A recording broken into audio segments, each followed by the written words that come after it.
Invincible Divine Sword Kabanata 37.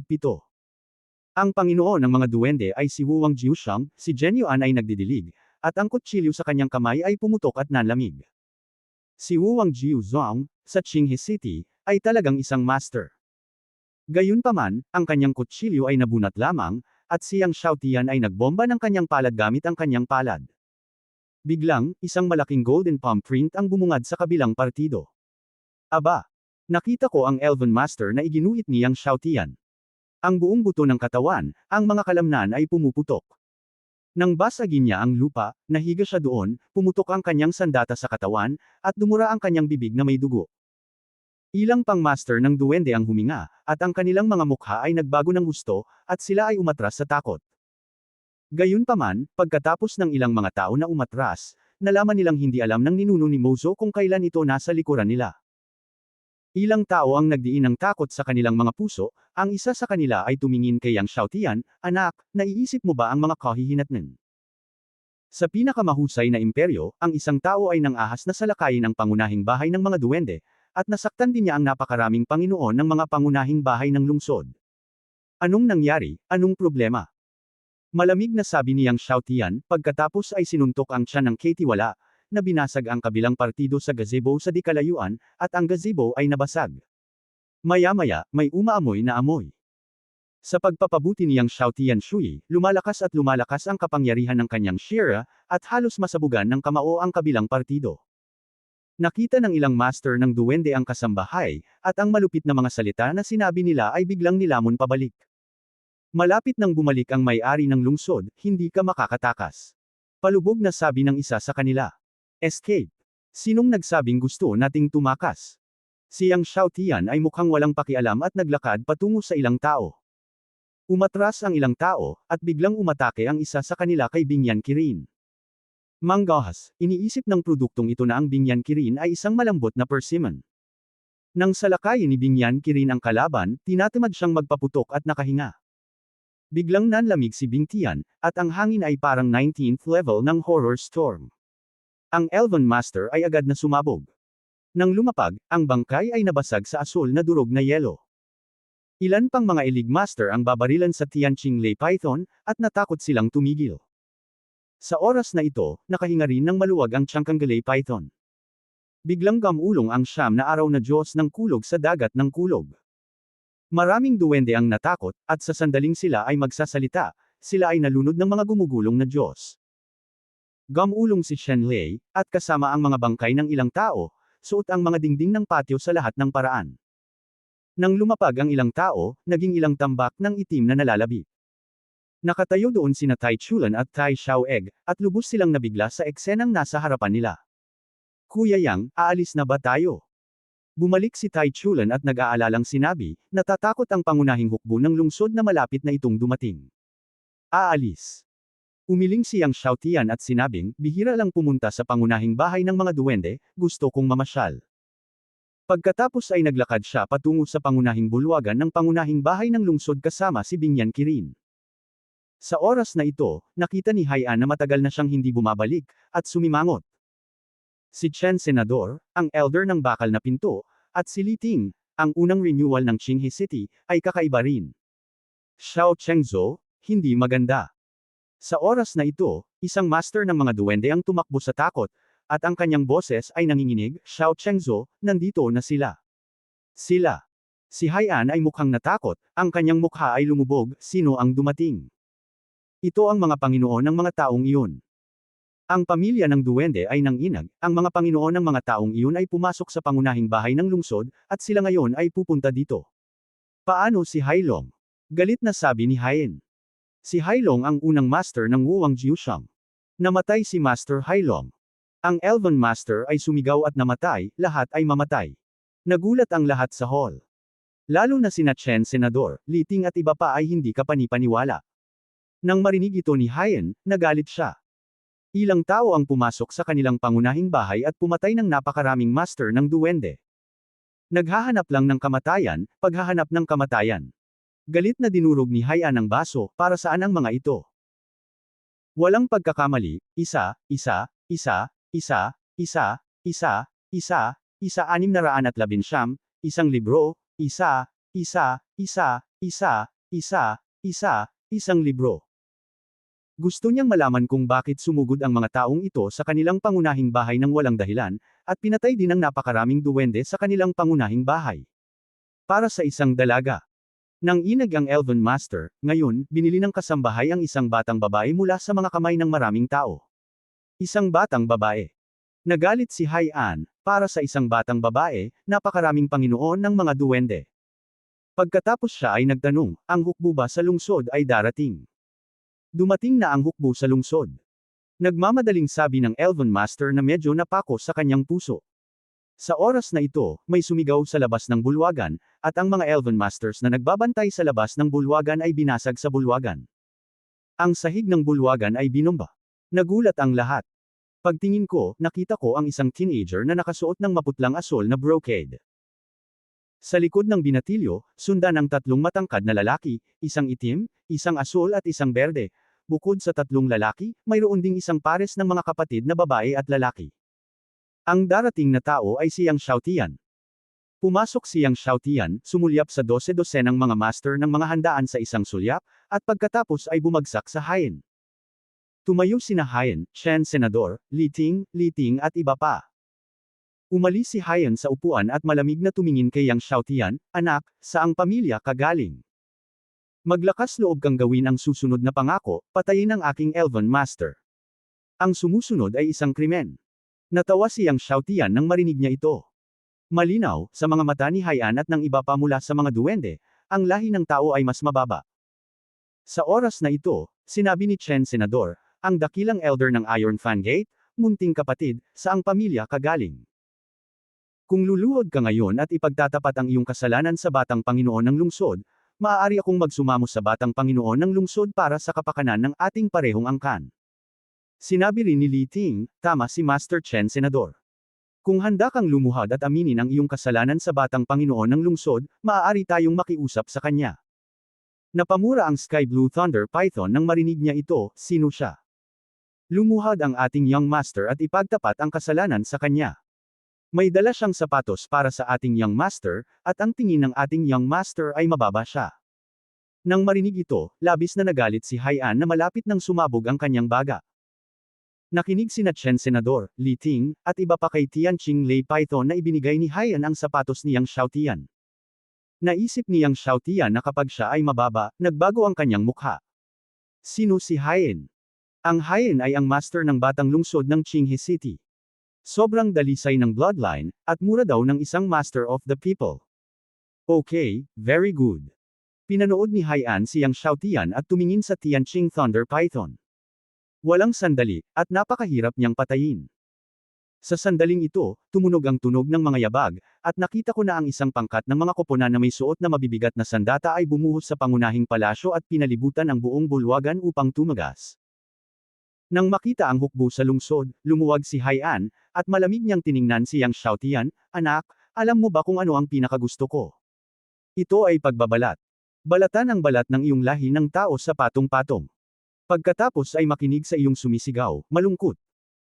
Pagkatapos ang espada ay tumutukoy sa Binyan Kirin, ang Tianqing Thunder Python, at ang pagkawasak ng Magic Ancestor, at ang dugo ay napuno ng liwanag sa mga mata, at ikaw, gusto kong balatan ang iyong balat sa lahat ng oras. Sinabi niya sa pinuno ng hukbo na dumating, ibaba mo ako. Iginalang ng pinuno ng hukbo, at sinabing matalas, dalhin mo sa akin ang lahat ng taong ito.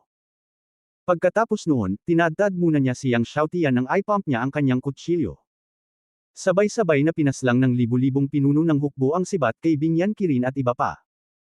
Sa pagtingin sa tinadtad na pinuno ng hukbo, si Yang Xiaotian ay hindi bumaril, ngunit isang subo. Bigla, ang tinig ni Long Yin, nagamulat sa langit at lupa, ay naging isang kakilakilabot na tunog, tulad ng isang daang tsunami, na nagwawalis sa mundo. Ito ang pinakamataas na mahiwagang kapangyarihan ng dragon, Tianlong 10 tunog. Nakita ko na ang kutsilyo sa hukbo ng hukbo ay gumuho at naging hindi mabilang na mga pulbos. Siya ay binombo ng isang buong tao, ang kanyang mga kamay, paa, mukha, at kanyang buong katawan ay nagsaboy ng dugo, at maging ang kanyang mga mata ay sabog.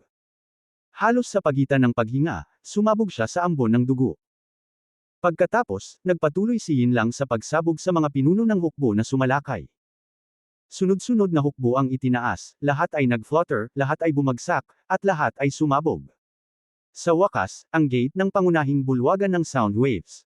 Itinaas din ang gate. Ang mga Panginoon ng hukbo ay binomba palabas ng bulwagan. Lumipad sa rock quarry sa labas ng bulwagan at lumipad. Nang dumaan ang mga sound wave, nakita ko na mayroong isang lobo, kung saan dumaan ang mga sound wave, lahat ay naging mga guho, ang bulwagan, at muling walang laman. Wala pang kalahati sa kanila ang natitira sa orihinal na mga pinuno ng hukbo. Nanlilisik ang mga mata ni Hyen, at hindi kapanipaniwala ang kanyang mukha. Nagulat at natakot sina Chen Senador, Li Ting, at iba pa. Sa sandaling ito, ang mahiwagang ninuno ng langit ay gamulong, at isang malaking mahiwagang anino ang namuo sa likuran niya, at ang anino ay umalalay sa kalangitan. Ang pagpuksa sa ninuno ng demonyo ay parang isang higanteng demonyo na nagbuka ng kanyang bibig, at ang kapangyarihan ng takot ay lumalamon. Habang umaagos ang kanilang sperm blood, kumikislap ang kanilang katawan. Ang pagpuksa sa mga ninuno ng mahika ay nilamon ang dugo ng mga Panginoon ng hukbong ito. Ang kanyang mga mata ay namumula, at ang kanyang katawan ay gamulong.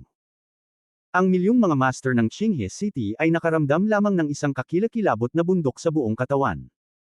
Si Hyen, Chen Senador, Li Ting, at iba pa ay nakahiga doon na parang patay na aso. Hindi sila makabangon, at hindi makagalaw ang 10 daliri. Si Hyen ay nakahiga doon, pinapanood ang mahiwagang ninuno sa takot.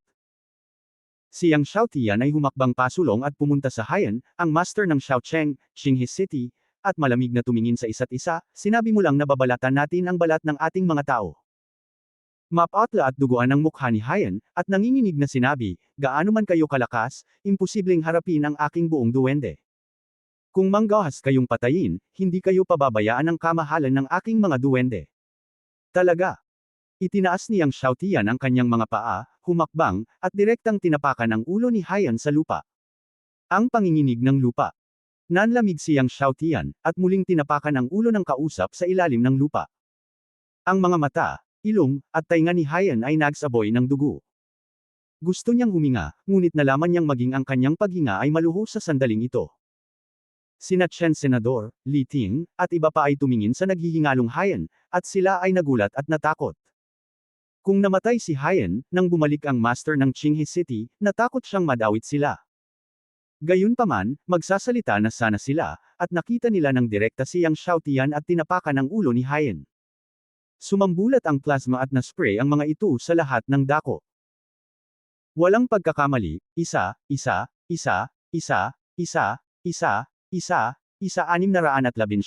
isang libro,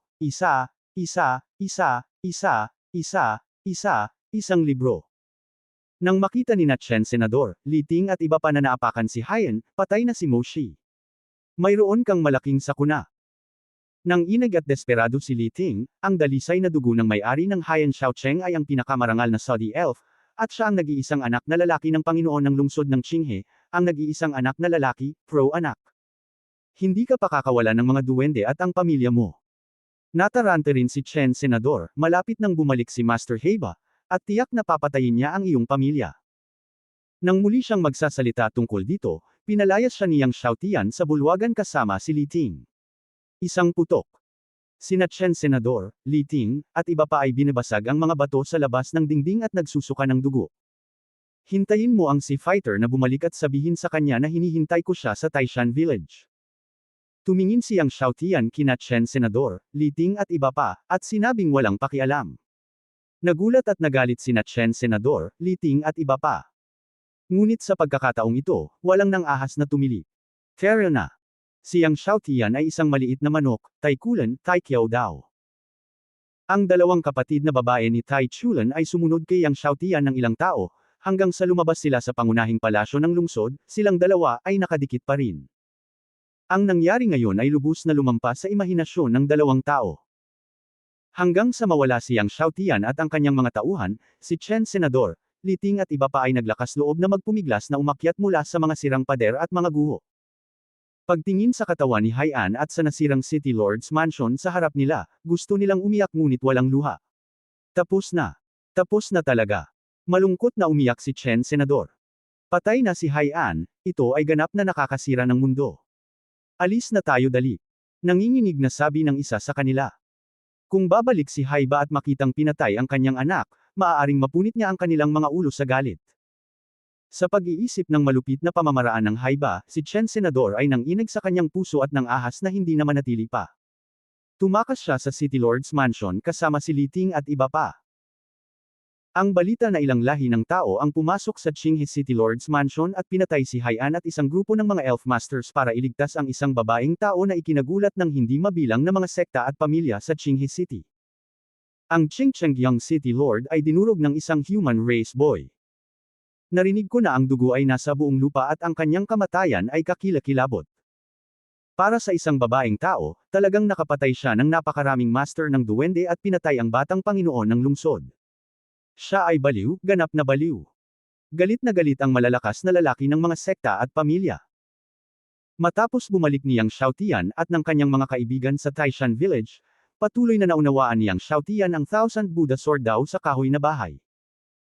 Habang nauunawaan niyang Xiaotian ang Thousand Buddha Sword daw at ang ika-11 puso ng espada ay lalong nagiging condensed, ang Haiba at isang grupo ng mga master ay nakatayo sa mga guho ng Qinghe City Lord's Mansion.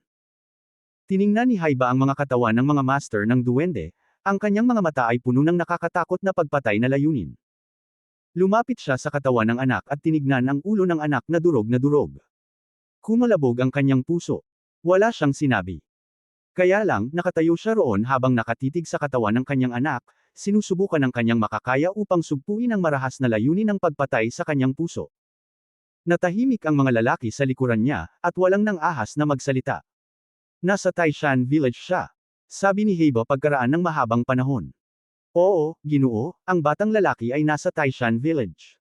Ang isang subordinate ay nagmamadaling pasulong at sinabi. Dalhin mo rito ang mga taga Shihye Village. Nanginginig ang boses ni Haiba. Hindi nagtagal, dinala lahat sa Haiba si Shisheng at ilang masters mula sa Shihye Village. Si Shisheng ay pinunit niyang Xiaotian ang kanyang mga braso. Sa oras na ito, natakot siyang tumingin kay Haiba, Lord City Lord, ang bagay na ito ay walang kinalaman sa amin, at hindi namin inaasahan na mangyayari ito. Patawarin mo kami, Lord City Lord. Gayunpaman, bago siya matapos magsalita, ipinasok ni Haiba ang kanyang kaliwang kamay sa kanyang dibdib, pagkatapos ay hamukay ng puso ng may lakas, pinisil ito ng kanyang kamay, at dinurog ito. Ang ibang mga master sa Shihye Village ay natakot kaya biglang tumigil ang kanilang mga puso.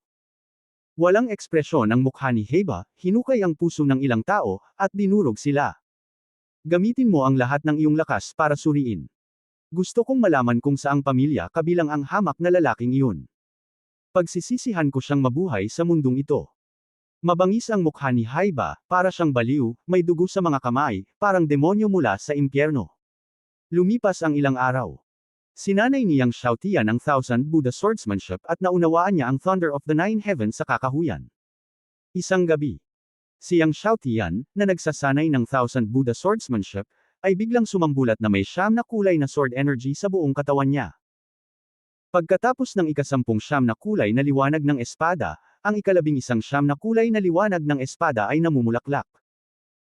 Ang 11 na kulay na sword lights ay nagsama-sama, na nagpapaliwanag sa buong kakahuyan, at maging ang kalangitan sa gabi ay naging 9 na kulay. Naramdaman ang kapangyarihan ng 11 puso ng espada niyang Xiaotian, nagulat ang 3 tao ng Binyan Qilin. Ito ay 11 puso ng espada. Na-condense niyang master ang ika-11 puso ng espada. Tuwang-tuwa ang 3. 9 na sword hearts ang poster ng Sword God. 10 puso ng espada ay walang kapantay sa mga kapanahunan. Paano ang tungkol sa 11 puso ng espada? Nag-iisa sa mundo. Tama, nag-iisa sa mundo. Sa pagkakaalam nila, walang sinuman sa kontinente ng Kangshen ang nakapag-condense ng 11 puso ng espada. Sa kasalukuyan, kahit na ang pinakamalakas na Diyos ng espada ay mayroon lamang 10 puso ng espada. Sa bakuran, naramdaman niyang Xiaotian ang kapangyarihan ng 11 puso ng espada at biglang sinaksak gamit ang isang espada.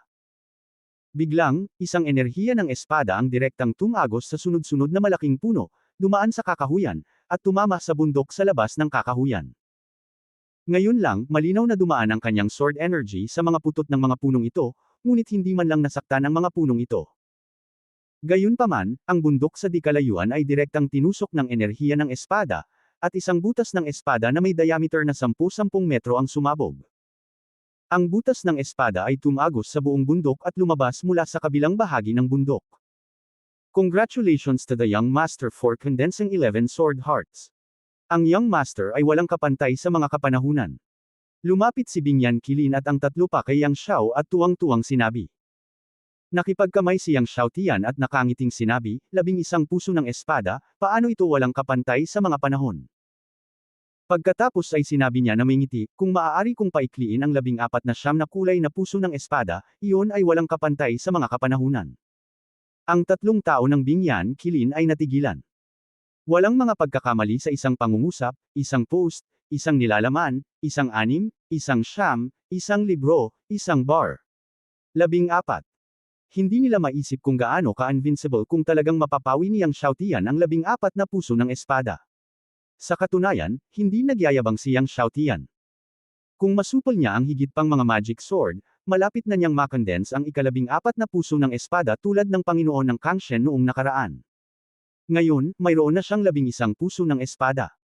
Kung naiintindihan niya ang kulog at siyam na araw at may pagkakataong paikliin ang 12 puso ng espada, 2 na lang ang kailangan niya. Siguro kung may mga magic sword sa 100 Races Empire. Napaisip si Yang Xiaotian sa kanyang sarili. Ngayon, kailangan pa niya ng 2 magic sword. May pagkakataon siyang i-condense lahat ng 14 na puso ng espada. Pagkatapos, tinanong ni Yang Xiaotian ang tatlong tao kung narinig nila na ang 100 Races Empire ay may magic sword. Nagmuni-muni si Tianqing Limang at nagsabi, narinig ko na ang isang sinaunang ninuno ng mga duwende ay nagpanday ng isang magic sword na tinatawag na Sword of All Things. Gayunpaman, sa pagkawala ng sinaunang ninuno ng mga duwende, ang Sword of All Things ay nawala din. Ang espada ng lahat ng bagay. Binasa ito ni Yang Xiaotian minsan, at pagkatapos ay nagtanong, ano ang pangalan ng sinaunang ninuno ng mga duwende? Tinatawag itong Manlei. Sinabi ni Tianqing Limang, mukhang hinahanap ng mga duwende ang kinaroroonan nitong sinaunang ninuno na si Manlei. Kung gusto mong mahanap si Manlei, maaari mong tanungin ang mga duwende. Dapat malaman ng mga duwende ang tungkol kay Manlei. Tumango si Yang Xiaotian. Gayunpaman, hindi siya makapasok ngayon sa mga duwende, kaya't hinihintay na lamang niya si Lolo Taichulan na bumalik. Pagkatapos, nalaman ni Yang Xiaotian mula sa Devil Ancestor na si Mia na ang si Tyrant ay nag-iimbestiga sa kanya sa mga araw na ito at patuloy na nagtitipon ng mga Elf Masters. Magalang na sinabi ng Devil Ancestor of Destruction, Ginoo, paano kung dudurugin ko ang kanyang ulo ngayon? Umiling si Yang Xiaotian at sinabing, hindi na kailangan sa ngayon. Hindi ba titipunin ni Heiba ang mga Panginoon ng mga duwende? Pagkatapos ay hayaan siyang magtipon, mas marami ang mas mahusay. 10 araw ang lumipas sa isang kisap mata. Sa loob ng 10 araw na ito, si Yang Xiaotian ay pangunahing nagsasanay ng Thunder Movement sa loob ng 9 na araw at naiintindihan ang sinaunang Thunder God Sword Dao. Sa ilalim ng epekto ng Tianpin Sanyuan Purple Gold Pill, mabilis na naabot ng kanyang cultivation level ang rurok ng 2 antas ng Emperor Realm, at isang hakbang na lang ang layo niya mula sa pagpasok sa 3 antas ng Emperor Realm. Papalapit na ang bagong taon, at bumabagsak ang nyebe.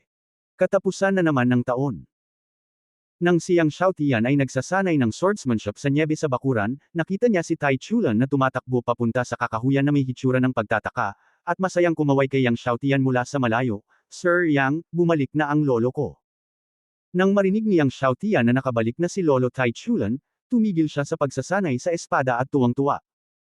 Maagang bumalik si Lolo Taichulan, na magandang balita. Bumalik na ang lolo mo. Mabilis na lumabas ng bakuran si Yang Xiaotian at masayang nagtanong. Nasa labas ang lolo ko. Matingkad na ngumiti si Taichulan, tulad ng isang bulaklak sa nyebe, gusto niyang pumasok para magpasalamat sa iyo, ngunit natatakot siyang abalahin ang iyong pagsasanay. Mabilis na lumabas si Yang Xiaotian mula sa kakahuyan at nakita ang isang payat na matandang lalaki na may puting buhok na nakatayo sa pasukan ng nayon kung saan kadalasang nagpino ng mga armas si Tai Xiaodan. Ang kabilang partido ay nakasuot ng berdeng balabal at nakatayo sa malamig na nyebe, kasama ang kanyang balabal na kumikislap. Ito ay si Tai Chulan at ang lolo ni Tai Xiaodan, si Tai Jianfeng. Nakita ni Tai Jianfeng si Yang Xiaotian na lumabas at naglakad kasama si Tai Xiaodan.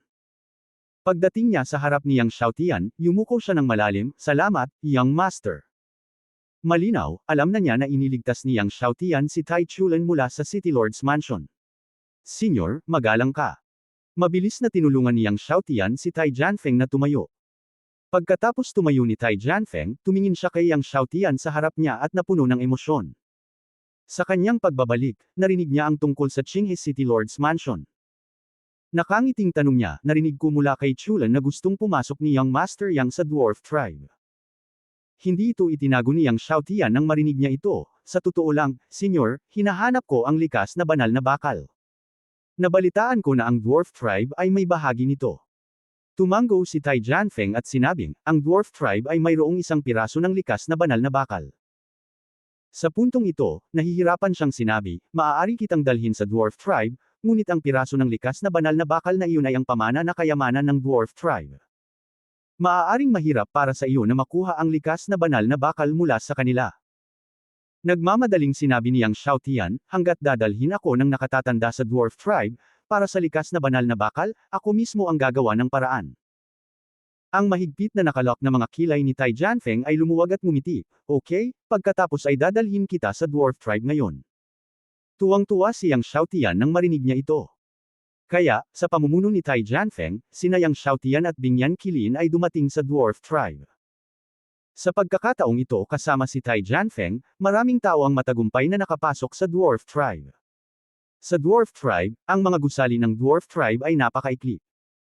Kahit na ang mga lungsod ng mga duwende ay maikli. Ang mga pader ng mga lungsod ng tao ay karaniwang ilang dosenang metro ang taas, ngunit ang mga pader ng mga dwarf ay ilang metro lamang ang taas. Matapos makapasok sa lungsod ng Dwarf King, sa isang sulyap, ang lahat ng dwarf ay halos 1.3 metro o 1.4 metro ang taas. Si Yang Xiaotian, na may taas na 1.7 metro, ay mukhang mas matangkad kapag naglalakad sa mga lansangan ng mga dwarf. Malawak ang mga lansangan ng mga duwende at puno ng mga tao.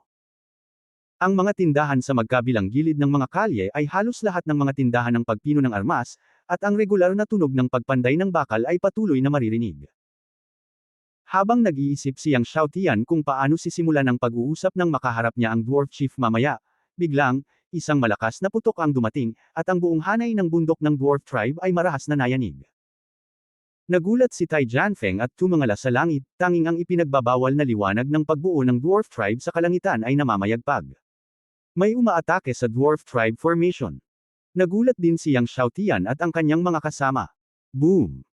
Sa oras na ito, isang nakakatakot na enerhiya ng espada ang nahulog mula sa langit at muling tumama sa pormasayon ng Dwarf Tribe. Muling yumanig ng marahas ang Dwarf Mountains. Ang Dwarf King City na tahimik lang ay biglang nagkagulo. Ang mga duwende.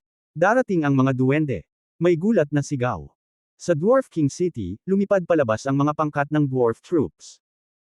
Hindi lamang ang Dwarf King City, kundi pati na rin ang iba pang mga lungsod ng Dwarf Tribe, ay dumagsa din mula sa mga grupo ng dwarf armies.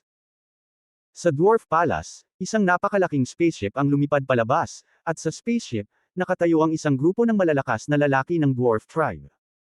Iyan ang Dwarf Chieftain Manfang. Agad na sabi ni Tai Jianfeng nang makita ang isang matibay na dwarf sa busog ng spaceship. Sumunod tayo sa kanya at tingnan natin. Hindi nagatubili si Yang Xiaotian, at agad na sumibak sa himpapawid at sinundan ang spaceship kasama sina Tai Jianfeng at Bingyan Qilin. Hindi nagtagal, lahat ay dumating sa harapan ng Dwarf Mountains. Si Yang Xiaotian ay tumingin sa harap at nakita na sa langit sa unahan, ang mga duwende ay nakasuot ng silver gray na armor, siksikan, na natatakpan ang kalangitan at ang araw. Marahil ay may 10 milyon sa kanila. Ang kulay pilak na kulay abo na baluti ay sumasalamin sa nakasisilaw na liwanag sa araw. Simor, huwag kang mangarap. Sabi ko na ang likas na banal na bakal ay ang kayamanang minana ng ating mga duwende. Hindi namin ito maibibigay sa iyo. Sa spaceship, pinandilatan ng dwarf chieftain na si Manfang ang ninuno ng duwende na si Simor. Si Simor ay isa sa pinakamalakas na ninuno ng mga duwende. Ngumiti siya at sinabi, Manong Fang, pumunta kami dito sa pagkakataong ito nang walang anumang masamang intensyon. Sa puntong ito, naglabas siya ng gintong buto na kasing laki ng isang itlog. Nang maalis ang ginintoang binhing ito, lumiwanag ito ng maliwanag, at kumalat ang siglang gaya ng dagat. Ang buto ng puno ng buhay. Nagulat ang lahat nang makita nila ang binhi. Nagulat din si Yang Xiaotian. Ang puno ng buhay ay ang pamana na kayamanan ng mga duwende, at mayroon itong maraming mahiwagang epekto. Walang pagkakamali sa isang kanta, isang post, isang nilalaman, isang libro, isang bar, isang anim, isang siyam. Ang likido ng buhay na ginagawa nito ay isang nakapagpapagaling na gamot. Gayon din, ang pagsasanay sa ilalim ng puno ng buhay at pagsipsop sa espiritu ng buhay ng puno ng buhay ay maaaring makamit ng 2 beses ang resulta sa kalahati ng pagsisikap. Ngayon, inaabot ni Yang Xiaotian ng 2 buwan para makalusot sa isang maliit na kaharian. Kung siya ay may tulong ng life spirit, tiyak na aabot ito ng wala pang 2 buwan. Bukod dito, ang espiritu ng buhay, hindi tulad ng mga elixir, ay walang anumang epekto. Hindi ko inasahan na ang mga duwende ay hindi lamang may puno ng buhay, kundi isang binhi rin ng puno ng buhay. Oo, ito ang binhi ng puno ng buhay. Ngumiti si Seymour. Tinitigan ni Manfang ang buto ng puno ng buhay sa kamay ng kabilang partido, ang kanyang mga mata ay naguguluhan, gagamitin mo ba itong binhi ng puno ng buhay upang ipagpalit ang likas na bakal sa amin? Umiling si Seymour at ngumiti, syempre hindi. Pagkatapos ay sinabi niya, Manfang, hindi ba palagi ninyong itinuturing na mga duwende ang inyong sarili bilang isang tribo ng mga tagapagpino ng armas? Magpaligsahan tayo sa pagpipino ng armas. Kung manalo ka, maaari mong kunin ang binhing ito ng puno ng buhay. Kung matalo ka, bigyan mo ako ng likas na banal na bakal. Nagulat ang lahat nang sabihin ito ni Seymour. Pagkatapos ng lahat, alam ng lahat na pagdating sa pagpipino ng armas, ang mga dwarf ay walang alinlangan na pinakamalakas sa buong Kangshen continent. Talagang iminungkahi ni Seymour ang isang kompetisyon sa pagpipino ng armas. Kumunot ang noo ni Manfang. Bakit, hindi ka maglakas loob? Ngumiti si Seymour at sinabing, kung hindi ka sigurado, maaari ka ring magpadala ng mga tao mula sa ibang mga tribo para lumahok sa kompetisyon. Manalo ka man o matalo, pangungunahan ko ang hukbo ng duwende upang umalis, at mula ngayon ang hukbo ng duwende ay hindi na muling totantong sa Dwarf Mountains. Huminga ng malalim si Manfang at tinitigan ang kabilang partido, okay. Paano mo gustong makipagkompetensya? Ngayon, hindi namin ginagamit ang pagan ng kaldero para makipagkompetensya. Ngumiti si Seymour. Nagbago ang mukha ni Manfang at ng mga master ng Dwarf Clan. Huwag gamitin ang cauldron furnace para pinuin ang mga armas. Kahit na si Manfang ang pinakamahusay na tagapino ng armas sa Dwarf Tribe, hindi niya mapipino ang mga armas nang hindi gumagamit ng cauldron furnace. Ang sinumang magpino muna ng likas na espiritual na sandata nang hindi gumagamit ng kaldero ay mananalo. Nakangiting sabi ni Seymour. Sinabi ito ni Seymour, at ngumiti sa mga elf master sa likod niya, sino ang handang lumapit at makipagkompetensya sa pinuno ng tribo ng Manfang sa pagdadalisay ng mga sandata. Sa oras na ito, isang matangkad at gwapong duwende ang lumapit at nagsabi, handa akong subukan ito. Obviously, napag-usapan na. Nang makitang lumalabas ang mga duwende, hindi napigilan ng mga dwarf master na magkagulo. Prinsipe Zailuo. Narinig ni Yang Xiaotian ang kaguluhan ng mga dwarf master sa paligid niya, at gumalaw ang kanyang puso. Si Prince Zailuo ay apo ng reyna ng mga duwende. Mayroon siyang kamangha-manghang martial arts at mga talento sa pagpino. Kilala siya bilang alagad na may pinakamalakas na talento sa martial arts sa mga duwende sa loob ng 10,000 taon. Ang lakas pa ng bloodline ng duwende niya kaysa sa kasalukuyang reyna ng mga duwende. Hindi ko inaasahan na si Zailuo ang kakatawan sa mga duwende sa labanan. Mukhang mas nakakatakot ang talento ni Zailuo sa pagpino ng mga armas kaysa sa mga chismis. Naglakas loob siyang kumatawan sa mga duwende sa labanan, na nangangahulugan na pinagkadalubhasaan niya ang paraan ng pagpino ng mga sandata ng walang kaldero. Hindi maiwasan ni Yang Xiaotian na isipin si Tang Huan ng Fuyuan Empire. Sa ilalim ng tingin ng lahat, si Zailuo ay lumipad pasulong at lumapit sa mga dwarf masters, ikinulong ang kanyang mga kamao kay Manfang at nagsabi, pakiusap, turuan mo ako, punong Manfang. Sa pagtingin sa mapanuksong mga mata ni Zailuo, hindi maiwasan ni Manfang na magmukhang pangit. Hindi maglalakas loob na lumaban si Chief Manfang, di ba? Nang makita ang pag-aalinlangan ni Manfang, ngumiti si Zailuo at nagsabi, Chief Manfang, kilala ka bilang unang tagapagpino ng sandata ng mga duwende, at hindi ka man lang manggahas na lumaban. Ang mga dwarf ay hindi maaaring magkaroon ng ganoong antas ng pagpipino ng armas, tama ba? Tumawa ng malakas ang mga duwende. Nagalit lahat ang mga duwende. Seymour, dahil competition ito, hindi ka makakapagtakda ng rules ng competition. Isang matandang ninuno ng mga duwende ang tumitig kay Seymour. Ngumiti si Seymour at sinabi, kung hindi ka maglakas loob, hindi mo kailangang tanggapin ito. Sa puntong ito, ikanaway niya ang kanyang kamay, at ang milyon-milyong duwende sa likod niya ay napuno ng tunay na enerhiya, at ang mga sibat ay kumikislap ng malamig na liwanag, na direktang tumuturo sa mga dwarf. Lumubog ang mukha ni Manfang. Ngumiti si Zailuo kay Manfang at sinabing, kung si Chief Manfang ay hindi maglakas loob na tanggapin ang hamon, maaari kang magpadala ng ibang tao upang makipagkompetensya sa akin. Pagkatapos ay sinulyapan niya ang mga tao ng tribong duwende at sinabi, ang sinumang makatalo sa akin ay makakakuha ng binhi ng puno ng buhay, at ang espadang ito ng mga duwende ay magiging kanya rin. Sa puntong ito, iwinagayway niya ang espada sa kanyang kamay, na naglabas ng maraming anino ng espada. Ang espada ng mga duwende ay kayamanan din ng mga duwende. Mayroong 10 espada sa kabuuan, at ang nasa kamay ni Zailuo ay isa sa kanila. Nang matapos magsalita si Zailuo, biglang, isang mahinahon na boses ang tumunog, hindi mo na kailangang gamitin ang kaldero upang pinuhin ang sandata. Subukan ko. Natigilan ang lahat. Napatingin ang lahat. Isang taong lalaki ang dahan-daang lumabas mula sa karamihan. Ang bata ay nakasuot ng isang mapusyaw na asul na damit, at ang damit ay nag-flutter. Nakita ni Zailuo na ito ay isang tao, at pagkatapos matigilan, hindi niya napigil ang tumawa, tao. Sa Hundred Races Empire, alam ng lahat ang antas ng pagdadalisay ng tao. Sa bawat kompetisyon sa pagdadalisay ng imperyo, ang mga master ng tao ay halos palaging nasa huling 10. Natigilan ang lahat at napangiti. Isang tao na talagang gustong makipagkompetensya sa kataas-taasang Zailuo sa pagpino ng kagamitan. Baliw siguro ang batang ito sa pagiging sikat. Nagtawanan ang maraming amo ng mga duwende. Maging ang ilang dwarf master ay napakunot ang noo nang makita nilang papalabas siyang Xiaotian.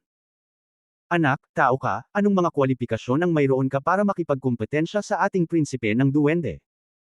Isang ninuno ng duwende ang sumigaw kay Yang Xiaotian, lumabas ka.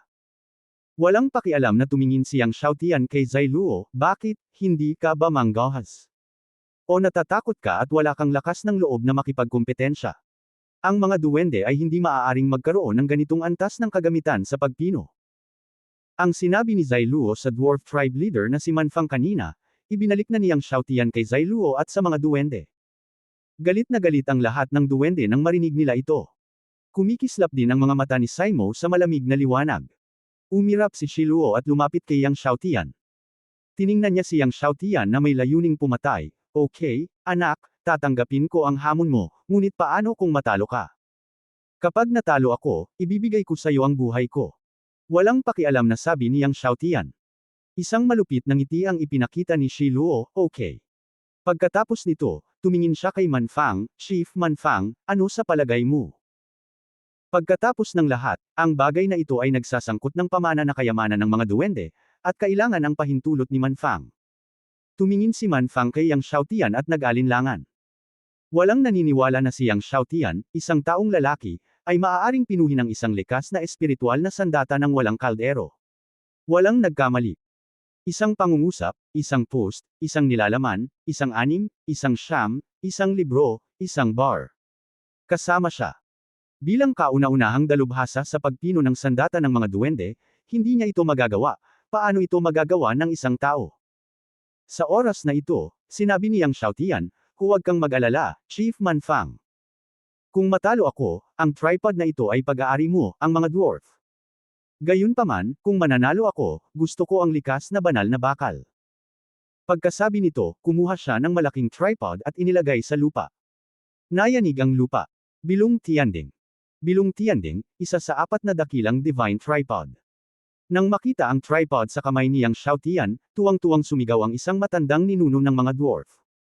Ano, Bilong Tianding, isa sa 4 na dakilang divine tripod. Sigaw ng mga duwende. Si Bilong Tianding ay isa sa 4 na dakilang banal na tripod sa kontinente ng Kangshen. Para sa mga dwarf, isang angkan ng mga tagapagpino ng armas, isa lamang itong pinakamataas na kayamanan. Maging si Zailuo at ang isang grupo ng mga elf master ay may napakaapoy na mga mata. Ang Bilong Tianding ay kasing halaga ng puno ng buhay ng kanilang mga duwende. May ideya pa si Zailuo na pumatay ng mga tao para pagnakawan ang kayamanan. Nakatitig sa Bilong Tianding ang lahat ng amo ng duwende at duwende. Okay, pumayag ako. Tumingin si Manfang sa Bilong Tianding, huminga ng malalim, at nagsalita. Ang mga mata ng lahat ay nahulog kay Zailuo at Yang Xiaotian. Sa sandaling ito, nagsimulang magulat ang lahat sa pagkakakilanlan ni Yang Xiaotian. Pwede na ba tayong magsimula? Mahinahong sabi ni Yang Xiaotian. Itinuon ni Zailuo ang kanyang buong diwa at tumanggo kay Seymour. Simulan na. Biglang sigaw ni Seymour. Sa sandaling matapos magsalita si Seymour, biglang hinimok ni Zailuo ang kanyang malakas na kapangyarihan ng kaluluwa. Buzz! Sa ilalim ng kontrol ng makapangyarihang soul power ni Zailuo, ang apoy ng nakapaligid na mundo ay biglang umungol patungo sa kanya. Ang mga apoy na ito ng langit at lupa ay napakabilis na nagtipon patungo sa Zailuo na parang isang kamangha-manghang bagyo. Nang makita ang makapangyarihang soul power ni Zailuo, nagbago ang mga mukha ng mga master ng Manfang at Dwarf Tribe. Si Zailuo, isang soul power ng Emperor Realm, ay talagang kinokontrol ang apoy ng langit at lupa sa halos 1,000 metro. Ito ay malayo sa kanilang imahinasyon. Ang malakas na mga duwende na nakikita ang kapangyarihan ng malakas na kaluluwa ni Silo ay kapanapanabik. Ang napakalakas na soul power ng kanyang Royal Highness Zailuo ay talagang ang unang tao sa nakababatang henerasyon ng daang etnikong imperyo. Isang ninuno ng mga ninunong Elven ang nagpuri. May ganoong talento tulad ng His Royal Highness of Zailuo, bakit ayaw ng aking elf tribe, why not worry? Sa ilalim ng kamangha-manghang mga mata ng lahat, ang cremation ng langit at lupa sa paligid ng Silo ay naging isang kamangha-manghang dagat ng apoy. Tumayo roon si Zailuo, iwinagayway ang kanyang mga kamay, at sa ilalim ng kanyang kontrol, ang cremation ng langit at lupa ay naging isang dragon. Tatlo sa nangungunang 10 refiner, Tian Shigen Lingling. Nagulat ito nang makita ang teknik ni Zailuo. Narinig ng lahat na ito ay isang kaguluhan. Napakalakas ng kapangyarihan ng kaluluwa ni Silo. Ito ba ay pagsubok sa paghahambing? Maraming dwarf masters ang hindi maiwasang tumingin kay Yang Xiaotian. Ngunit nakita ko si Yang Xiaotian na nakatayo doon at hindi gumagalaw. Tumawa ang isang ninuno ng duwende, anak ng lalaking ito, hindi ba niya makikita na ang kapangyarihan ng ating kataas-taasan ay napakakilabot, natatakot, hindi ka ba maglakas loob na gawin ito? Nagtawanan ang lahat. Pati si Manfang nakasimangot. Sa sandaling ito, biglang, sinabi ni Yang Xiaotian gamit ang isang kamay at sinabing, halika. Nakita ng lahat si Yang Xiaotian na kailangang magpino sa isang kamay, at hindi maiwasang magkamali. Biglang tumahimik ang buong mundo. Sa sandali pa lamang ng mundo, bombardo. Nayanig ang buong kalawakan ng mundo. Nakita ng lahat na ang kakilakilabot na apoy sa langit ay parang isang sentinaryo na tsunami, na napakalaki, at ang walang katapusang apoy ng mundo ay hindi makita ang wakas. Maging ang apoy ng langit at lupa sa paligid ni Zailuo ay dumadaing kay Yang Xiaotian. Ito ay ganap na kontrolado ng kapangyarihan ng kaluluwa ni Silo. Malaki ang pagbabago sa mukha ni Zailuo, at galit na galit niyang hinikayat ang kapangyarihan ng kaluluwa, ngunit wala itong silbi. Ang apoy ng buong langit at lupa ay bumaha kay Yang Xiaotian na parang baliw na baha. Natakot ang lahat. Ito. Ang ninuno ng angkan ng mga Elven ay tumingin sa napakalakas na apoy ng mundo na napakalaki, na parang nakakita ng isang multo, ang kanyang mukha ay nagbago ng husto. Si Simo, Manfang at iba pa ay hindi kapanipaniwala. Nakakaloka ang lahat. Ang apoy ng kontrol ni Silo sa halos kilometro ngayon ay may biro kumpara sa apoy ng mundo na kontrolado ni Yang Xiaotian sa harap ni Yang Xiaotian. Hindi nagtagal, ang walang katapusang apoy ng mundo ay dumating kay Yang Xiaotian. Ang apoy ng mga langit at lupa ay patuloy na nagbabago, na bumubuo ng isang malaking mapa. Ang pag-aayos ay dumadaloy, at ang liwanag ay sumisikat. Nagtipon ang apoy sa isang porma sayon, ang nangungunang 10 pamamaraan ng alchemy. Nanginginig ang ninuno. Napailing ang lahat. Nakita ko ang malaking hanay na nababalutan ng 12-dosenang pinong iron ore na may mga congenital na espiritual na kasangkapan, at umikot sandali. 12-dosenang pinong iron ore ang nasuspine, at pagkatapos ay mabilis na natunaw sa 12-dosenang pinong iron ore. Sa sandali ng pagsasanib ng lahat ng pinong iron ore, ang hanay ng hanay ay nagbabago, pinalapot sa isang malaking tripod ng apoy, nilalanghap ang lahat ng kakanyahan ng iron ore. Inalog ni Woding ang ilaw. Sa tuwing may kumikislap na liwanag. Sa patuloy na pagkabigla, ang Guanghua ay naging mas malakas at higit pa.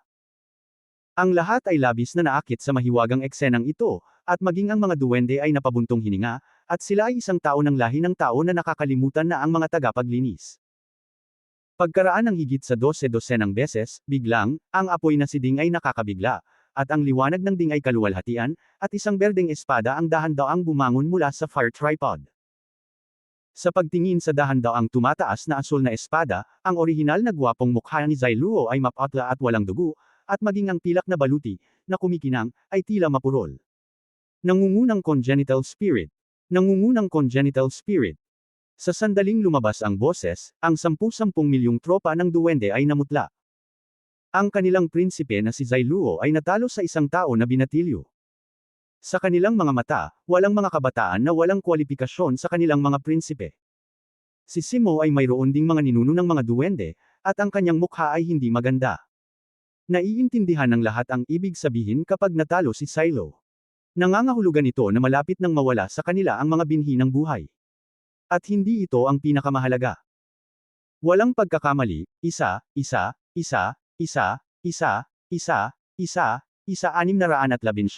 isang libro, isang libro. Ang mahalaga ay kapag kumalat na ang usapin, ang mga duwende ay magiging katatawanan ng Best Empire. Ang kanyang Royal Highness ng Gala Elf Clan ay natalo sa isang tao. Paimpal itong sinampal sa mukha ng mga duwende nila.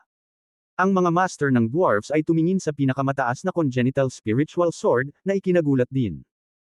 Ang binata sa harap niya, isang kamay lang ang ginamit niya, hindi gumagamit ng furnace para gumawa ng top-level congenital spirit.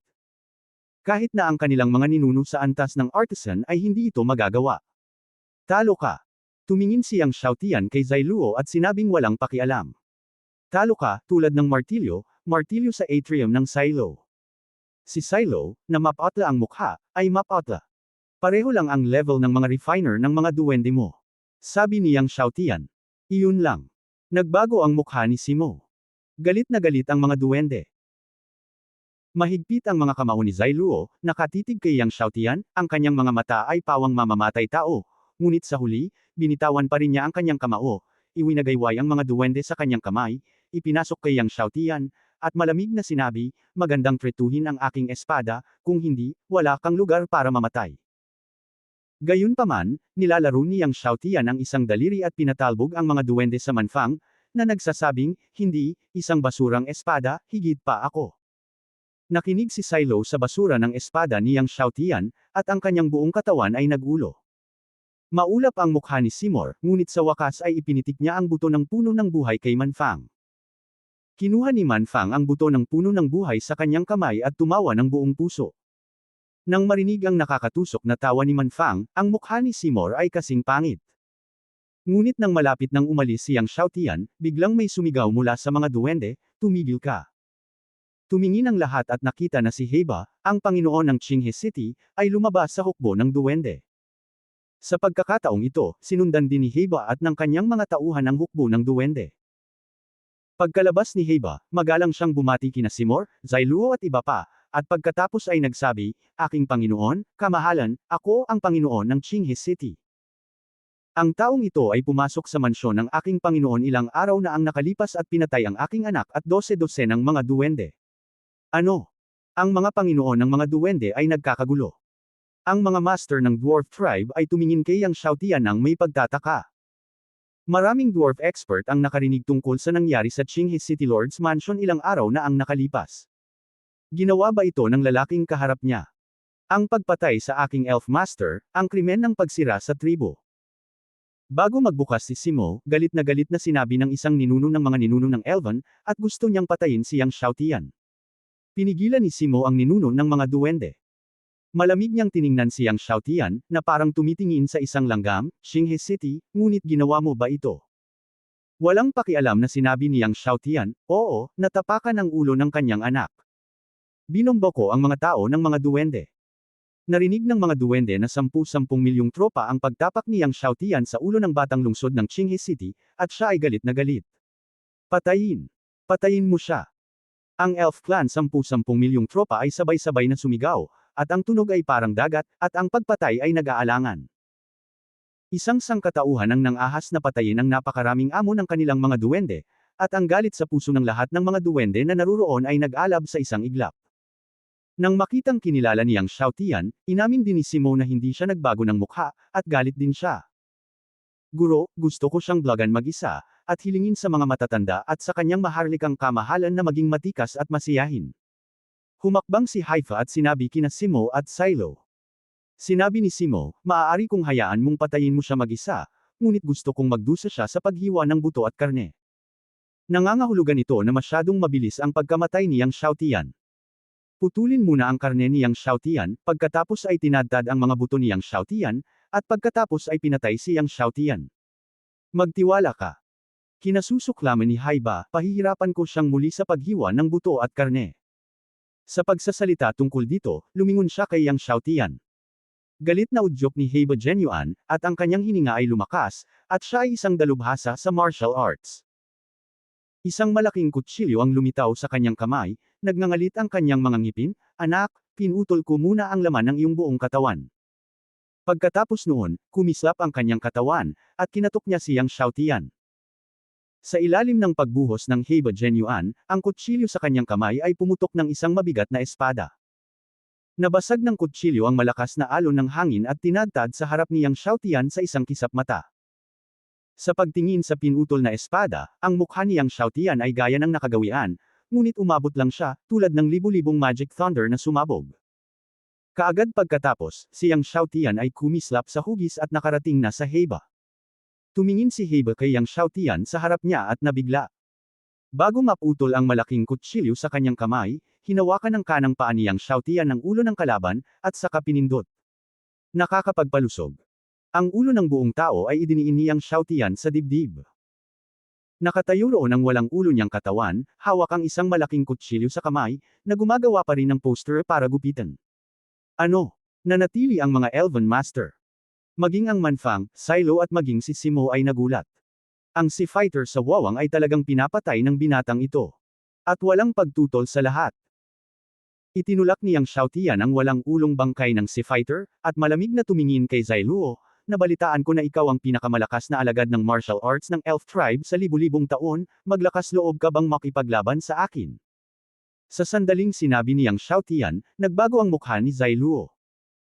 Bago ang manlalaban sa dagat, natakot si Silo na nasuntok na niya ito, ngunit ngayon ay pinagmamasdan ng walang ulong katawan ng manlalaban sa dagat, matutulala si Silo. Bagamat inaangkin niya na siya ang pinakamalakas na alagad ng mga talento sa martial arts sa loob ng libu-libong taon, makapangyarihan na lamang siya ngayon. Bakit, dare not? Ngumuso siyang Xiaotian, hindi ba't ang iyong Elven clan ay laging conscious sa pagiging superior? Ngayon, ang pinakamalakas na alagad ng tribo ng duwende sa loob ng libu-libong taon ay hindi nang ahas na makipaglaban sa aking binatilyo. Hindi kahit na ang tapang ng World War I. Ang mga salita niyang Xiaotian, salita sa salita, ay tumatak sa puso ng Elven na 10 milyong tropa. Si Silo ay nagalit at nagpaputok. Paano ang kanyang pagkakakilanlan ay si Prinsipe Zailuo, siya ay hinahamak na makipag-away sa iyo ng isang hamak na asong babae. Sa oras na ito, sa gitna ng mga duwende, isang master ng mga duwende ang sumugod palabas, at bigla niyang sinaksak siyang Xiaotian nang siya ay walang laman. "Mamamatay ka na, ako sayo." Ang kanyang sibat ay nasa himpapawid, at natusok niya ang daan-daang malamig na punto sa pagitan ng kanyang hininga, tulad ng isang bulalakaw na humahabol sa buwan at sinaksak siyang Xiaotian. Ang Panginoon ng mga duwende ay anak ng isang general ng isang duwende. Isa rin ito sa mga tauhan ni Zero. Ang lakas ay hindi mahina, at ito ay ika-6 na emperador. Sa pagtingin sa malamig na sibat na dumating, ang mukha niyang Xiaotian ay kalmado at nakatayo roon ng hindi gumagalaw. Hanggang sa tumusok ang isa pang sibat sa kanyang harapan. Kapag may suntok, gumuho ang langit at lupa. Lumipas ang lakas ng boxing, at ang espasyo ay parang isang itim na kamao. Boom! Ang lakas ng boxing ay binomba sa itaas ng sibat ng kalaban, at ang anak ng Elven General ay bumaril. Nagulat ang lahat. Isang suntok, lumilipad sa Emperador 6. Walang pagkakamali, 611, isang libro, isang libro. Patayin. Noon lang, biglang, sa mga duwende, lumipad muli ang 4 na figura, at sabay na sinalakay ng 4 siyang Xiaotian. Ang 4 ay mga master ng Emperor. Sa pagtingin sa 4 na tao na sumalakay at pumatay, siyang Xiaotian ay nakatayo roon, kumikislap, at hinati ang 4 na figura. Ang bawat figure ay sumabog sa parehong oras. Boom! Isang suntok pa. Ang 4 na duwende na kakaalis lang ay binomba sa 10 milyong tropa sa mga duwende. Ano? Nakita ng lahat ang eksenang ito, na ikinagulat. Sa oras na ito, nakita ng lahat na ang taong binatilyo na ito ay isang two-fledged martial arts, ngunit sa two-peak realm ng martial arts, sinuntok niya ang 4 na duwende na si Wu Heavy 8 Masters. Gaano kakila-kilabot ang gayong kapangyarihang labanan? Ito ay masyadong kakila-kilabot, mayroon bang isang kakila-kilabot na kapangyarihang panlaban sa mundo? Kailan pa nagkaroon ng anak ng kakila-kilabot ang sangkatauhan? Labis na nagulat ang mga ninuno ng mga duwende. Hindi ka panipaniwala na ang isang Martial Emperor ng ikalawang antas ay maaaring talunin ng isang Martial Emperor ng ikawalong antas, hindi pa banggitin na maaari niyang patumbahin ang 4 na Martial Emperor ng ikawalong antas ng isang suntok. Maging ang mga ninuno ng duwende ay nabigla. Habang si Shiluo ay nabigla, natutuwa rin siya na hindi siya lumabas ngayon. Patayin! Kaagad pagkatapos, sumigaw ang isang grupo ng mga master ng mga duwende, at higit sa 100 master ng mga duwende ang sabay-sabay na lumipad palabas. Mahigit sa 100 master ng mga duwende, lahat sila ay mga martial emperors ng ika-10 antas. Sabay atake ni Yang Xiaotian. Napabuntong hininga ang lahat. Napatingin ang lahat kay Yang Xiaotian, at gustong malaman ng lahat kung mapipigilan ni Yang Xiaotian ang pag-atake ng mahigit 100 master ng mga duwende sa pagkakataong ito. Chief, dapat ba tayong kumilos? Isang matandang ninuno ng dwarf tribe ang nagtanong kay Manfang. Mahigit sa 100 martial emperors ng ika-10 antas ang nagsanib puwersa, at tiyak na hindi sila mapipigilan ng binatang ito.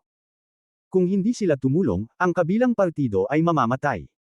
Sayang ang isang walang katulad na henyo na napakasama sa pagpino ng mga sandata at martial arts na mamatay sa kamay ng mga duwende. Sa sandaling ito, biglang, isang nakakatakot na gininto ang liwanag ang sumiklab mula kay Yang Xiaotian. Isang napakatalino na gintong elixir ang lumipad palabas sa kanyang katawan. Nang lumipad ang gintong elixir na ito, nawala ang buong ningning ng mundo. Nang lumipad ang gintong elixir na ito, ang mga bundok ay yumanig. Pati ang espasyo ay nanginginig. Ang kakila-kilabot na kapangyarihan ay lumusab sa mundo. Ang nakatatakot na banal na kapangyarihan ay bumalot sa mundo. Isa-isa, ang banal na liwanag ay sumikat sa kalangitan. Ang orihinal na maaliwalas na kalangitan ay talagang kumukulog, na parabang ito na ang katapusan ng mundo. Si Manfang, Seymour, at lahat ng mga master ng mga duwende at dwarf ay nakatingin sa gintong elixir na yumanig sa mundo sa pagkabigla. Ano ito? Divine Golden Elixir. It's a Divine Golden Elixir.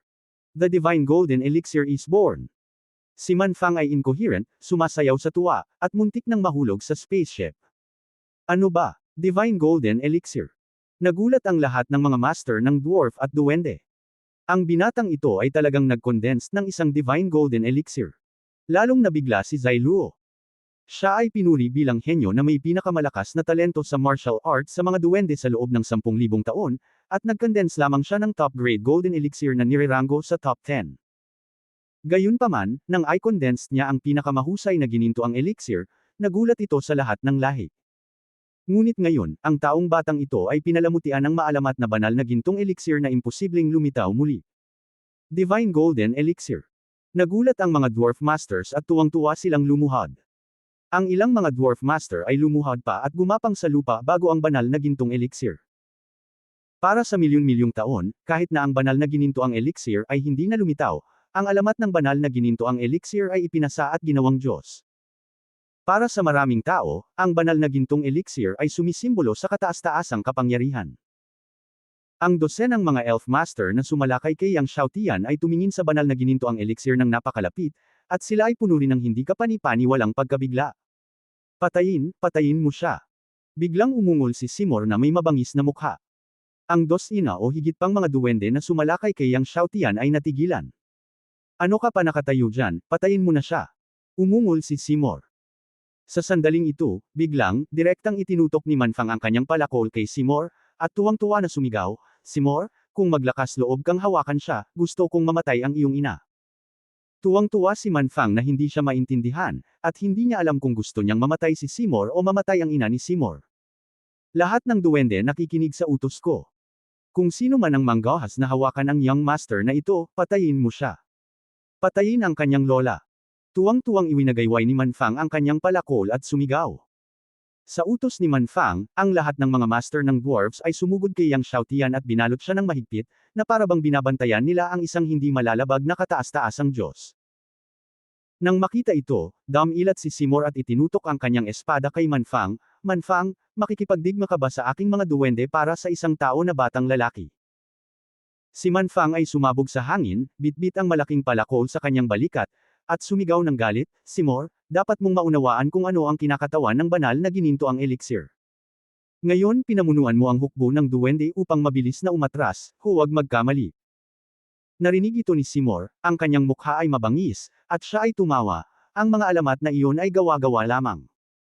Ang tanga mo talagang naniwala sa kanila. Kung maglakas loob kang pigilan ako muli, sisirain ko ang iyong mga duwende ngayon at papatayin ang taong ito. Tumawa ng malakas si Manfang, na may pagmamataas at walang pigil na pagtawa, at iwinagayway ang palakol sa kanyang balikat, paano kung gusto mong sirain ang iyong lahi? Ngayon, kung gusto mong lumaban, lalaban ako. Kung gustong lumaban ng mga duwende, lalaban ang mga duwende ko. Ang mga salita ni Manfang ay umalingaw sa buong dwarf tribe. Milyon-milyong dwarf master sa dwarf tribe ang sabay-sabay na nag-awit ng kanilang mga palakol at sumigaw, kung gusto mong lumaban, lumaban ka. Kung gusto mong lumaban, lumaban ka. Umalingaw ang tunog sa kalangitan. Nanlamig ang mga mata ni Seymour, at dahan-dahan niyang binunot ang espada sa kanyang kamay. Ang liwanag ng espada ay pumutok, sumasaklaw sa langit at lupa. Sa kasong ito, ngayon, sisirain ko ang dwarf tribe. Mula ngayon, wala nang dwarf sa mundo. Malamig na sabi ni Seymour. Habang inilabas ni Seymour ang espada sa kanyang kamay, ang mga sibat na nasa kamay ng milyon-milyong duwende ay nakatutok lahat sa dwarf tribe. Hanggat nagbigay ng utos si Seymour, ito ay isang mapanirang suntok. Ang lahat ng dwarf sa dwarf tribe ay nagswing din ng kanilang mga palakol sa kanilang mga kamay. Ang mga dwarf ay hindi lamang isang tribo ng mga tagapagpino ng armas, ngunit mayroon ding dugo ng digmaan at dugo ng nakatutuwang pakikipaglaban sa kanilang mga buto. Patayin. Nakita ni Seymour na ang Barbarian Party ay tumangging sumuko, at siya ay galit na galit, at biglang ibinato ang kanyang espada sa Barbarian Party. Patayin. Dumagundong ang hindi mabilang na mga pinuno ng mga duwende. Patayin, patayin, patayin. Biglang sumugod ang milyon-milyong tropa ng mga duwende patungo sa dwarf tribe na parang tubig. Patayin, patayin, patayin. Ang lahat ng mga dwarf master ay iwinagayway ang kanilang mga palakol at sumugod patungo sa milyon-milyong tropa ng mga duwende. Biglang nagbanggaan ang dalawang tribo, at dugo at laman ang lumipad kung saan-saan. Gayunpaman, ang mga dwarf master na nagpo-protekta kay Yang Xiaotian ay nanatili sa tabi ni Yang Xiaotian. Walang pagkakamali, isang post, isang nilalaman, isang anim, isang siyam, isang libro, isang bar. Nang makita ito, hindi maiwasang magtaka ni Yang Xiaotian. Hindi niya inaasahan na pagkatapos niyang magpakita ng isang banal na gininto ang tableta, ang mga dwarf ay nanganganib na mapuksa upang protektahan siya. Bakit? Gayunpaman, napakaraming duwende, at sumugod sila ng sunod-sunod na alon. Ang lahat ng dwarf masters na nagpo-protekta kay Yang Xiaotian ay nagkalat. Sa oras na ito, sinaksak ng isang 10th level martial arts master ng mga duwende ang lalamunan ni Yang Xiaotian gamit ang isang espada. Ang Dragon Control Sword ay lumitaw sa kamay ni Yang Xiaotian, at ang kanyang tunay na diwa ay na-activate. Isang dagandong ng dragon ang umalingaw sa buong mundo, at ang kaluluwa ng gintong dragon ay lumipad palabas. Gamit ang isang kuko, sinampal niya ang Elf Martial Emperor na dalubhasa sa ika-10 antas. Bumagsak sa lupa ang dalubhasa ng duwende, sumabog ang kanyang baluti sa buong katawan, at malabo ang kanyang laman at dugo. Siya ay patay na at hindi na muling mamamatay. Nagulat ang lahat. Heavenly Sword Dragon Control Sword. Bulalas ni Zailuo, nakilala ang espada sa kamay ni Yang Xiaotian sa isang sulyap. Ang taong ito ay talagang mayroong Heavenly Sword Dragon Control Sword, at maaari ding i-activate ang Golden Dragon Soul sa sword. Alam ng maraming sword masters na kahit na ang Heavenly Sword Yulong Sword ay nasa ika-71 sa mga Heavenly Swords, kapag ang Golden Dragon Soul sa sword ay maaaring ma-activate, ang kapangyarihan ng Yulong Sword ay maihahambing sa nangungunang 10 Heavenly Swords. Pagkaraang sampilan ng Golden Dragon Soul ang Elf Master, biglang may lumitaw na ilang Elf Master sa likod ni Yang Xiaotian at sinaksak si Yang Xiaotian. Biglang binaril ni Yang Xiaotian ang Yulong Sword sa kanyang kamay pabalik, at ang kapangyarihan ng Nine-Colored Sword Heart ay na-activate. Biglang bumulwak ang kapangyarihan ng isang Nine-Colored Sword Heart na parang isang bulkan na natutulog sa loob ng libu-libong taon. Sa isang hininga, na-activate ang kapangyarihan ng 8 Nine-Colored Sword Hearts. Naramdaman ni Seymour at ng iba pa ang kapangyarihan ng Nine-Colored Sword Heart ni Yang Xiaotian at nagulat sila. 8 Nine-Colored Sword Hearts. Sa sandaling ito, isa pang Nine-Colored Sword Chi ang lumitaw. Nine Colored Sword Hearts. Nagbago ang mukha ni Seymour at ng mga Elf Masters. 9 Sword Hearts, ito ang poster ng isang Sword God. Nang akala ng lahat ay tapos na, ang ikasampung 9 Colored Sword Chi ay marahas na bumaril. Natigilan ang lahat. 10. Nagulat si Seymour. Maging ang mga dwarf ni Nuno ni Manfang ay nabigla. 10 puso ng espada. 10 walang talo na puso ng espada. Nagulat ang lahat. Ang yulong sword sa kamay niyang Xiaotian ay agad na pinutol ang mahabang espada sa kamay ng ilang Elf Master, at pagkatapos ay pinutol ang armor sa ilang tao tulad ng paggupit ng papel. Ilang Elf Master ang nakaramdam ng lamig sa kanilang mga baywang, at ang kanilang mga katawan ay naputol mula sa baywang pababa. Ang mga Elf Masters na akmang sasalakayin siyang Xiaotian ay nagulat at nanginginig. Una, kinokontrol niya ang nakakatakot na kapangyarihan ng kaluluwa ng 10 milyang radios. Pagkatapos ito ay ang banal na gininto ang elixir. Ngayon ay ang 10 puso ng espada na hindi magagapi. Maraming mga Elf Master ang natakot kaya hindi na sila ng ahas na umatake muli. Nang makita ito, ang mga mata ni Seymour ay napuno ng layuning pumatay. Lumipad siya sa paligid ni Manfang, at ang Elf Sword sa kanyang kamay ay agad na tumusok sa dibdib niyang Xiaotian. Masyadong mabilis si Seymour, at huli na si Manfang para pigilan siya. Nang makitang tatagos na ang Elf Sword ni Seymour sa puso niyang Xiaotian, ang mukha ni Manfang ay nagbago ng husto. Kung tumama ang espadang ito, mamamatay siyang Xiaotian. Sa sandaling ito, biglang, isang nakakabinging dagandong ng hayop ang tumunog, at ang lahat ay tumingin sa gulat, ngunit nakita lamang ang isang malaking binti ng hayop na nasusunog na may asol na yelo na apoy na biglang nakaunat sa kawalan at bumaba sa Seymour. Bago bumaba ang mga paa ng malaking hayop, ang nakakatakot na asol na apoy ay sumabog patungo sa Seymour na parang isang bagyo. Naramdaman ang nakakatakot na kapangyarihan ng asol na apoy, si Seymour ay natakot at biglang umatras nang walang pakialam kay Yang Xiaotian. Nang umatras lang si Seymour, hindi mabilang na apoy na asol na yelo ang nahulog. Nagkaroon ng patuloy na dagandong. Ang buhangin at alikabok sa lugar na hindi kilalang milya ay natangay lahat. Tumingin ang lahat at nakitang lumitaw ang isang nakakatakot na malalim na hukay kung saan orihinal na nakatayo si Seymour. At maraming mga Elf Master na hindi makaiwas ang tinamaan ng Ice Blue na apoy at agad na sinunog sa Ice Blue ashes ng sunod-sunod. Si Seymour ay tumingin sa takot at nakita na ang isang banal na hayop tulad ng sinaunang sagradong bundok ay lumitaw sa tabi niyang Xiaotian. Hayop na Diyos. Ice Flame Kirin. Nagulat lahat si Seymour at ang mga ninuno ng mga duwende. Ang taong ito ay talagang pinasuko ang isang naglalagablab na yelo na kirin ng banal na kaharian. At ang lakas niya ay mas malakas pa kay Seymour. Pagtingin sa Ice Flame na si Kirin sa kanyang harapan, nabigla si Seymour at hindi niya maiwasang gustong umatras.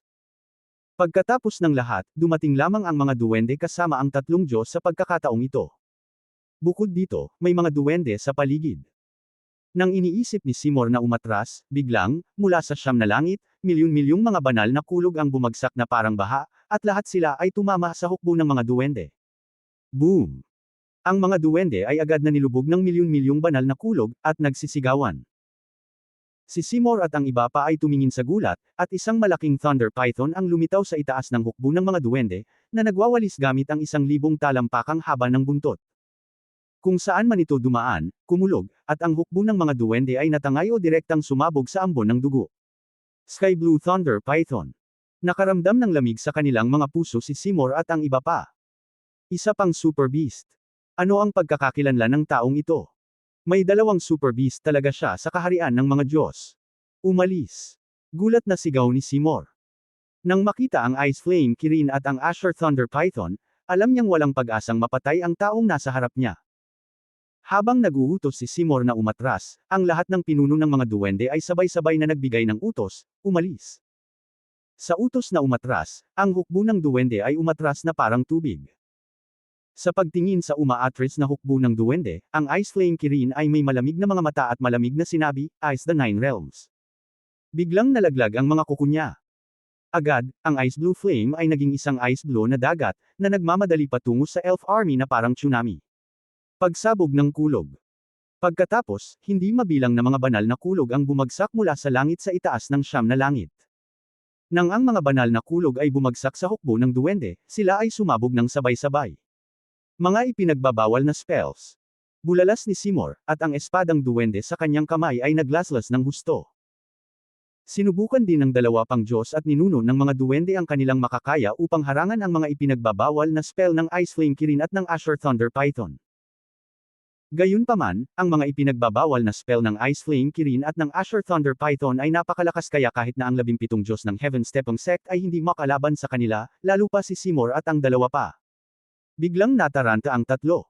Napuno ng apoy ng yelo ang kalangitan. Dumagundong ang kulog, at ang hukbo ng duwende ay natangay ng paisa-isa. Ibinuka ni Seymour at ng dalawa pa ang kanilang mga bibig at bumulwak ang isang subo ng dugo. Nagulat at nagalit ang tatlo, at hindi na nang ahas na lumaban pa, na humantong sa gulat na pag-atres ng hukbo ng duwende. Mahigpit silang hinabol ng Ice Flame Kirin at ng Azure Thunder Python, at hindi rin pinalampas ng mga duwende ang pagkakataon at hinabol sila ng husto. Walang pagkakamali, isang post, isang nilalaman, isang libro, isang bar. Ang Devil Ancestor na si Mia Tian ay nag-aalala na siyang Xiao Tian ay mawawala, kaya nanatili siya sa kanyang tabi. Sa huli, ang hukbo ng duwende ay nag-iwan ng hindi mabilang na mga bangkay at nawala sa dulo ng kalangitan. Sa pagtingin sa tumatakas na hukbo ng duwende, lahat ng mga Panginoon ng mga dwarf ay nagsaya. Ang dwarf chieftain na si Manfang ay tuwang-tuwang lumapit kay Yang Xiaotian at yumuko ng malalim, sinabing, "Binabati ka ni Manfang, Ginoo." Ang mga ninuno ng dwarf tribe at maraming master ay tuwang-tuwa na yumuko, "Binabati ka namin, Ginoo." Nakita ni Yang Xiaotian si Manfang at ang dwarf tribe na ganito, at hindi niya maiwasang mataranta. Kahit na i-condensed niya ang isang divine golden elixir, kahit na mayroon siyang 10 invincible sword hearts, hindi na kailangan para sa dwarf tribe na yumuko sa kanya ng sobrang excited, tama ba? Nakita ni Manfang ang mga pagdududa sa puso ni Yang Xiaotian at sinabi kay Yang Xiaotian, "Sir, ang ating mga ninuno ay nag-iwan ng isang sinaunang aklat. Kung babasahin mo ang sinaunang aklat, mauunawaan mo kung ano ang nangyayari." Pagkatapos ay dinala niya si Yang Xiaotian sa Ancestral Temple ng Dwarf Tribe at kumuha ng isang sinaunang libro mula sa kaibuturan ng Ancestral Temple. Ang sinaunang aklat ay may humigit kumulang 20 hanggang 30 pahina, at nalilito ito ni Yang Xiaotian. Nang matapos itong baklatin ni Yang Xiaotian, sa wakas ay naunawaan niya kung bakit tuwang-tuwa si Manfang at ang dwarf ancestors matapos makita ang kanyang divine golden elixir. Lumalabas na ayon sa mga sinaunang tala, ang isa sa pinakamakapangyarihang mga ninuno ng mga dwarf ay minsang sumunod sa Panginoon ng Kang God at siya ang Panginoon ng Kang God na personal na tagapagdalisay ng sandata. Ang Panginoon ng Kangshen ay nag-iwan ng mensahe na kung ang banal na gininto ang elixir ng Kangshen continent ay ipanganak sa hinaharap, ang taong ito ang magiging bagong master ng Kangshen continent. Ang ninuno ng mga duwende ay palaging naaalala ang mensahe ng Panginoon ng Kangshen, na itala ito sa sinaunang aklat na ito, at nag-iwan ng isang tuntunin ng pamilya na kung ang mga duwende ay makatagpo ng kapanganakan ng isang banal na gininto ang elixir sa hinaharap, dapat nilang sundin ang taong ito. Kaya ayon. Sabi ni Yang Xiaotian na may damdamin. Hindi ko inaasahan na ang ninuno ng mga duwende ay isa sa mga tagasunod ng Panginoon ng Kangshen. Biglang lumuhad si Manziang kay Yang Xiaotian at tuwang-tuwa na yumuko, "Ako, ang mga duwende, ay handang sumunod sa Young Master at lumaban sa lahat ng direksyon mula ngayon." Ako, ang mga duwende, ay handang sumunod sa Young Master at lumaban sa lahat ng direksyon mula ngayon. Lahat ng mga ninuno ng mga duwende ay tuwang-tuwa ring lumuhad sa harap ni Yang Xiaotian. "Okay, simula ngayon, susundan ako ng mga duwende para lumaban sa lahat ng direksyon." Tiningnan ni Yang Xiaotian ang rebulto ng ninuno ng mga duwende, huminga ng malalim, at magiting na sinabi. Nang matapos magsalita si Yang Xiaotian, ang estatwa ng pinakamakapangyarihang ninuno ng mga dwarf ay biglang kuminang sa liwanag. Nang makita ito ni Manfang at ng lahat ng mga ninuno ng mga duwende, lalo silang natuwa, ang ninuno ay lumitaw, ang ninuno ay nagpakita. "Huwag kang mag-alala, ninuno, tiyak na susundan ka namin. Aasahan namin ang iyong inaasahan at ang inaasahan ng mga duwende." Ang ilaw ng rebulto ng ninuno ng mga duwende ay lumundag ng mahabang panahon. Tulad ng pagluhod ni Manfang at ng maraming ninuno ng mga duwende nang may paggalang kay Yang Xiaotian, ang balita na ang milyon-milyong tropa ng mga duwende ay mabilis na kumalat sa mga nakapaligid na lungsod tulad ng isang bagyo. Pagkatapos, kumalat ito sa lahat ng estado, rehiyon, bansa, at tribo. Nagulat ang lahat ng estado, rehiyon, bansa, at tribo. Ano, Jindan? Isang tao ng lahi ng tao ang nagpa-condensed sa mga Diyos na si Jindan. Nalaman ng pinuno ng makalangit na pamilya ng demonyo, si Tian Hongji, na nabigla ang balita. Oo, nakita ng mga duwende at duwende ang isa't isa gamit ang kanilang sariling mga mata, at ang mga kabataan ng sangkatauhan ay talagang nagkondensasyon ng isang Diyos na si Jindan. Pagkalipas ng 1,000,000 taon, hindi ko inaasahan na si Shenpin Jindan ay ipinanganak muli. Iniisip ang alamat ni Shenpin Jindan, naghinala siya. Tungkol sa mga alamat ng Shenpin Jindan, ang daan-daang imperyong etniko ay palaging umiikot. Sa tingin mo ba hindi ka panipaniwala ang mga ninuno ng mga duwende? Sabi ni Tian Shu, ibig sabihin ay ang ninuno at ninuno na pagsasanay ng mga ninuno ng dwarf. Narinig din ni Tian Hongji ang tungkol sa mga komento at mga ninuno ng mga ninuno ng mga duwende. Umiling siya at sinabing, ninuno lang yan ng mga duwende. Kung magkakaroon ulit ng Diyos na si Jindan sa hinaharap. Wala bang dalawang bagong may-ari ng Kangshan Mainland? Ang natipon ko ngayon ay ang Tianshiten monster na si Jindan. Posible bang i-condense ang monster Jindan sa hinaharap? Hindi naniniwala si Tian Hongji sa mga komento ng mga ninuno ng dwarf. Gayunpaman, kamangha-mangha si Shenpin Jindan. Ito ay hindi mapag-aalinlanganan. Nagulat si Tian Hongji, sa hinaharap, may pagkakataon ako.